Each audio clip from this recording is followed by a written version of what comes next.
We are on the fifth chapter called Sudha Nama, the key to pure chanting. Yesterday we saw the overcoming the stage of Namabhasa, and today the second part of this chapter called Sri Chaitanya's instruction. This instruction reads as follows: Pranadapi Shuneshena, Taror Eva Saheshuna, Amanina Manadhina, Kirtanayaha Sada Harihi. One who thinks himself lower than the grass, who is more tolerant than a tree, and who does not expect personal honor, but is always prepared to give all respect to others, can very easily always chant the holy name of the Lord. In this key verse to advancement in chanting, four qualities and one blessing are mentioned. Pranadapi Shunesena, one who thinks himself lower than the grass. Taror Eva Sageshuna, who is more tolerant than a tree. Amanina, who does not expect personal honor. Manadhina, but who is always prepared to give all respect to others. Kirtanaya Sada Harihi. He can very easily always chant the holy name of the Lord. So there are 4 points that have been given, 4 qualities that one should develop. By developing these 4 qualities, one gets the blessings. One, who thinks himself lower than the grass. Two, who is more tolerant than a tree. Three, who does not expect personal honor. Four, who always prepared to give all respect to others. If we can cultivate these qualities, we can very easily always chant the holy name of the Lord. Now, continuing, why are these qualities so important for the chanter? As Srila Bhakti Siddhanta Maharaj explained, someone who considers himself to be the supreme enjoyer can neither understand his own insignificant position, nor can he be patient. He is not interested in giving up his false sense of distinction and is strongly disinclined or even unable to regard anyone else as equal. I'm going to read this one more time. Why are these qualities so important for the chanter? Please pay attention. As Srila Bhakti Siddhanta Maharaj explains, someone who considers himself to be a supreme enjoyer can neither understand his own insignificant position, nor can he be patient. He is not interested in giving up his false sense of distinction and is strongly disinclined or even unable to regard anyone else as equal. So those are the reasons why these 4 things are so very important. If not, then one considers himself to be the supreme enjoyer. When one thinks oneself to be the supreme enjoyer, then one becomes a center of focal point for oneself, and he wants to be the center of attraction when he's in the group, and one be able to appreciate others' position. So these problems are there. Therefore, Bhakti Siddhanta Maharaj says these qualities of Tranad Api Suneshena, one has to think oneself lower than the grass. Taroreva Saheshana, who is more tolerant than a tree. Amanina, who does not expect personal honor. Manadina, who is always prepared to give all respect to others. Is very important.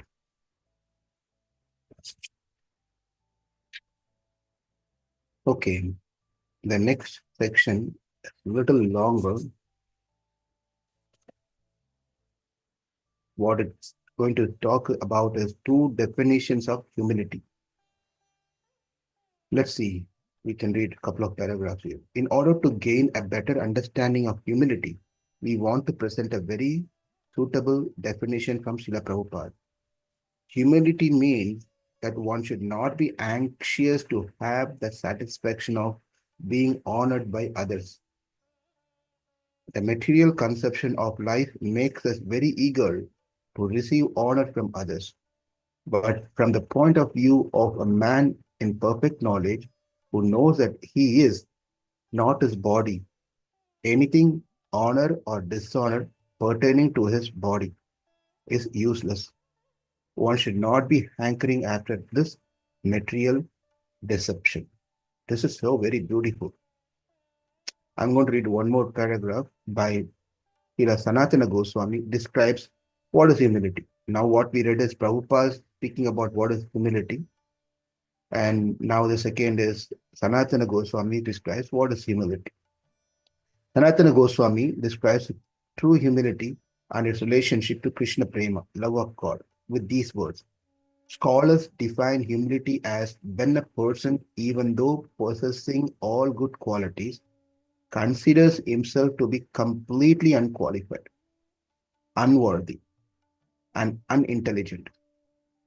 Therefore, his words, activities, and intelligence, it is the duty of the sadhaka to conduct himself in such a way that he will become fixed in humility. Therefore, by his words, activities, and intelligence, it is the duty of a sadhaka, that is, we are all, to conduct ourselves in such a way that we will be fixed in humility. An intelligent person should not do anything which is opposed to humility. Actual humility is a mature stage of prema. There are more to this humility, but let's contemplate on what we just read now before we go into the other paragraphs, which can be done tomorrow. So it's worth repeating these statements. I'm going to repeat one more time. Prabhupada says, humility means that one should not be anxious to have the satisfaction of being honored by others.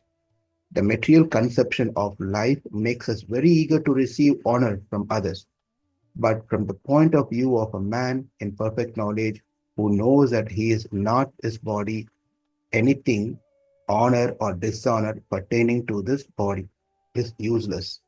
One should not be hankering after this material deception. Scholar defines humility as when a person, even though possessing all good qualities, considers himself to be completely unqualified, unworthy, unintelligent. Therefore, by his words, activities, and intelligence, it is the duty of a sadhaka to conduct himself in such a way that he will become fixed in humility. An intelligent person should not do anything which is opposed to humility. Factual humility is a mature stage of prema. Beautiful. We'll just pause there because this is the essence of what we all want to practice and become naturally to be humble. So, because one may, oh, there's one senior devotee many years back as a temple president in St. Louis. So I and that devotee were talking, and that devotee, Prabhu was saying, um, one may give up uh, the external things, being following everything strictly, all the principles, um, everything, but to give up the internal attachment, which is of expecting honor, name, fame, prestige, all those things is so very difficult to go away. So, in the same line, if we call ourselves to be humble person, then we should not be expecting this glorification, um, prestige, name, uh, followers, all those things. But when it comes, we take it, but in a sattvika ahankara. Not that because of me, I am doing this one. Right? So that is a very important thin line that we need to draw between what is real humility and what is not. Thank you. I'll just open up for any discussions at this point. We have 5 minutes. Thank you.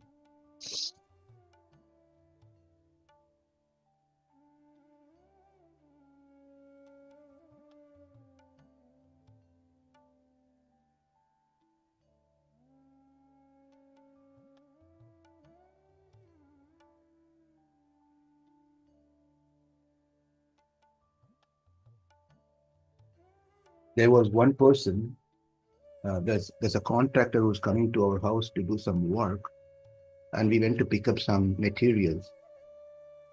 And then this person was telling that how the employers in his company misuse the benefits of the company and put gas into their car and whatever.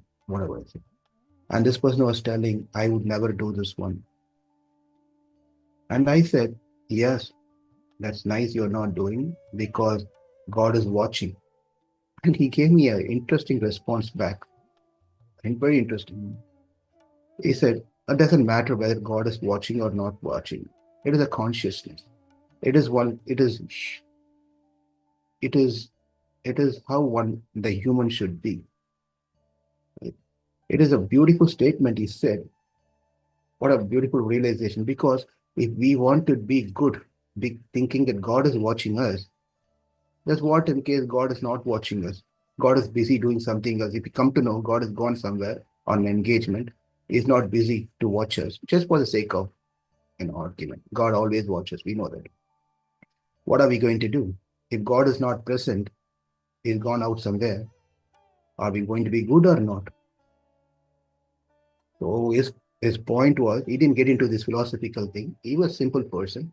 He has not read any of this philosophy, but he was telling this one. It doesn't matter whether God or he is a believer, by the way. He's a Muslim. So whether God watches or doesn't watch, it is just human thing to be a nice person. And this is exactly what Bhagavatam says, and everywhere it says. Cultivate a human nature of being um, humble, being respectful to others. It is not only because we are into Krishna consciousness, we have to be humble. Whether we are in Krishna consciousness or whether we are not in Krishna consciousness, it really doesn't matter. The humanity is human nature. To be a human is to be humble, to be respectful to everyone. So I know many people who are not into Krishna consciousness. They're very humble. Yeah. Of course, one can say when you cultivate bhakti, all these qualities comes naturally, which is very true. But we have to also strive for those good qualities, not just wait for it to happen by itself. So we have to put our effort to cultivate these qualities when opportunity arises, when challenges arises, when the test has been done to us. We have to apply this tolerance, apply this humility, and so forth. Let's see if there is any discussions.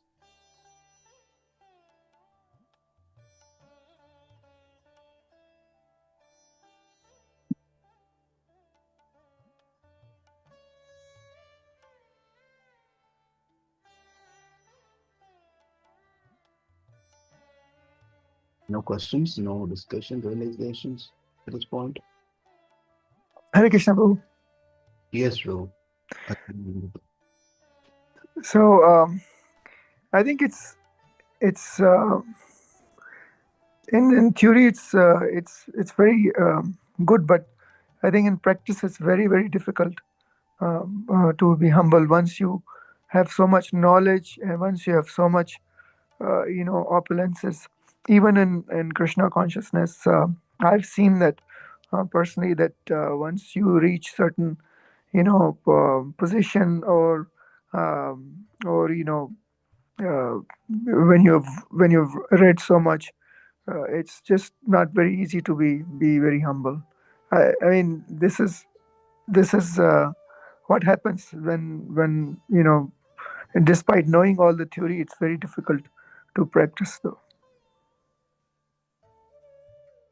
But there are many devotees also, on the other hand, who are humble, having wealth, having knowledge, having everything. So we take them as an example and see how it is. And whereas the others who are not, they still have way to go in their practices of what they learned in theory. Some people will learn, some people will learn in a harder way, some people will take life to learn and implement that.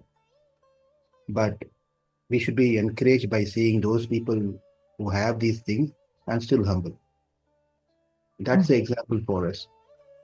The others, we don't take them as an example. That's it. You are my example in many ways to be how humble. Thank you. No, no, Prabhu, I'm not. But I think there is a term used, Tarangarangini, in one of the. In Madhurya Kadambini, there are different 5 stages or being explained. Let's see, wait, hold on. Yeah. Okay. So, yeah, those are all different things and stages of Vishwanath Chakravarti Thapar explains these things. There's praises of things. Well, different, yeah. So, yeah. But those are different stages and different things where devotees practices, eventually they will come to a point, even in sooner or later. As we said, the chanting has its effect, definitely.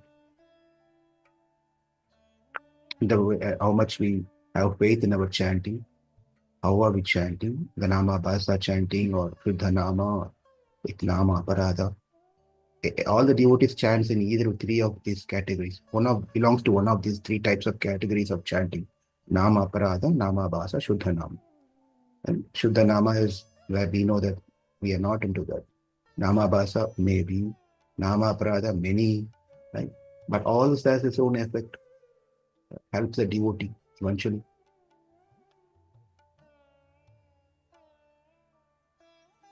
Okay, Prabhu? Okay, Prabhu, thank you so much. We can continue follow up or anything tomorrow. Thank you all very much for joining this morning. You all have a wonderful rest of the day in remembering Krishna. And we'll meet again tomorrow morning, 5 a.m. Central Time. Be safe. Hare Krishna. Hare Krishna, Prabhuji. Hare Hare Krishna, Prabhuji.